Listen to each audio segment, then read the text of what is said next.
বন্ধুরা, আজকে মাঠে আসার পরে এক দৃশ্য দেখে আমার টোটালি মাথা খারাপ হয়ে গেল। কারণটা দেখো, এই যে দেখতে পাচ্ছ তোমরা, এই যে হচ্ছে আমার 2 বছরের ওয়াইল্ড পাম প্লান্ট গাছ। তো দেখো হেল কত সুন্দর আছে, 2 বছর পরিশ্রমের পরে এমন গাছটা হয়েছে। যে কোনো জিনিস সময় লাগে সাকসেস পাওয়ার জন্য। তোমরা যেরকম জানো যে আমি 6 মাস ধরে কন্টেন্ট ক্রিয়েট করতেছি, কিন্তু এর ভিতরে রিসেন্টলি আমার 2টো ভিডিও ভাইরাল গেছে। সব জিনিসের জন্য একটা নির্দিষ্ট টাইম লাগে।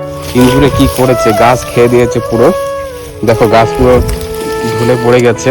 এখানকার 10টা গাছ, এই জায়গাটা 10টা গাছ পুরো খেয়ে নিয়েছে। এর জন্য মনটা খারাপ লাগতেছে বহুত।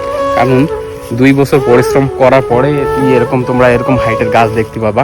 কষ্ট দুঃখ তো লাগে এরকম দেখলে, কিন্তু এই জায়গায় আবার গাছ লাগাবো।